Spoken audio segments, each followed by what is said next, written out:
નમસ્કાર શિક્ષક મિત્રો, સ્વાગત છે તમારું ટચ ગુજરાતી યુટ્યુબ ચેનલના એક નવા વિડીયોમાં। આજે જે સમાચાર આવ્યા છે જે ખૂબ જ ચોંકાવનારા છે અને આવું શું કામ થયું છે, આની પાછળનું કારણ શું છે અથવા તો કેમ અને ક્યારથી આવું થઈ શકે છે, આવા ઘણા બધા પ્રશ્નો અત્યારે તમારા મનમાં ચાલતા હશે। તો આજે આપણે આના વિશે વાત કરવાના છીએ। ચેનલ ઉપર નવા હોય તો રેગ્યુલર ટીચરોની માહિતીથી વાકેફ રહેવા માંગતા હોય તો ચેનલને સબસ્ક્રાઈબ કરો, બાજુમાં આવતું બેલ આઇકન ઉપર ઓલ કરી પ્રેસ કરો, જેમના કારણે તમને ટીચર ભરતી અથવા તો ટીચરોને લગતા જે સમાચાર છે એ મળતા રહે।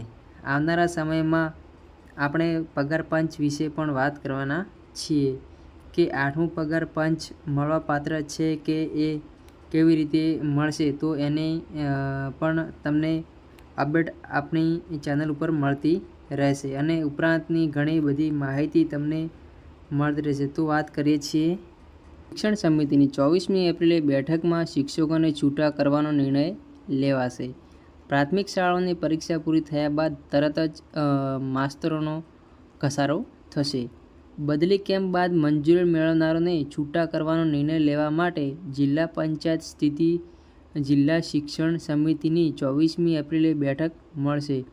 કચ્છની 1668 જેટલી સરકારી પ્રાથમિક શાળાઓમાં વિદ્યાર્થીઓને ભણાવવા માટે 9496 શિક્ષકોની મહેકમ છે, જેમાં ધોરણ 1થી 5માં ગણીએ તો 5643 અને ધોરણ 6થી 8માં ગણીએ તો 3853 પ્રાથમિક શિક્ષકોનો સમાવેશ થાય છે। જો કે ધોરણ 1થી 5માં હાલ 4087 અને ધોરણ 6થી 8માં 2680 મળીને કુલ 6767 શિક્ષકો છે।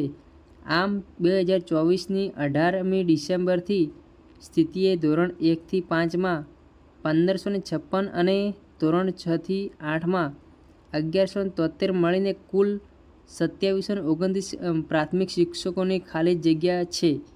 જો જિલ્લા ફેરબદલી કેમ્પમાં મંજૂરી મેળવનારના તમામે તમામ 100% છૂટા કરવામાં આવે તો ધોરણ 1થી 5માં 2617 અને ધોરણ 6થી 8માં 1687 મળીને કુલ 4304 શિક્ષકોની ઘટ થાય છે, જેથી જિલ્લા પંચાયત સ્થિત જિલ્લા પ્રાથમિક શિક્ષણ અધિકારી કચેરીએ ધોરણ 1થી 8 માટે કુલ 4304 પ્રાથમિક શિક્ષકોની ભરતીની માંગણી કરી છે। જે વચ્ચે જિલ્લા ફેરબદલી મંજૂરી કરાવનાર ધોરણ 1થી 5ના 1308 અને ધોરણ 6થી 8માં 569 પ્રાથમિક શિક્ષકોને છૂટા ન કરવાનો જિલ્લા પંચાયત સ્થિત જિલ્લા શિક્ષણ સમિતિએ ઠરાવ કર્યો હતો અને છૂટા કર્યા ન હતા।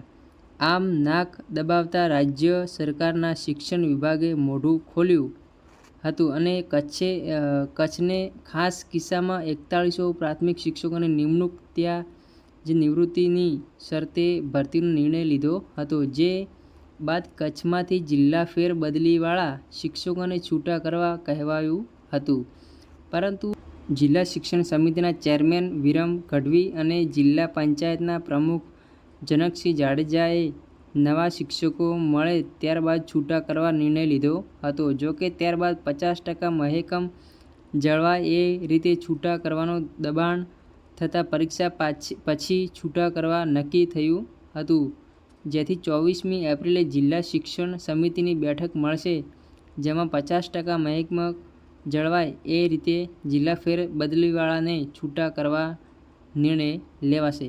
તો મિત્રો, આ હતી આજની અપડેટ। મળીએ છીએ કોઈ નવા વિડીયોમાં। જય હિન્દ, જય ભારત, જય વંદે માતરમ।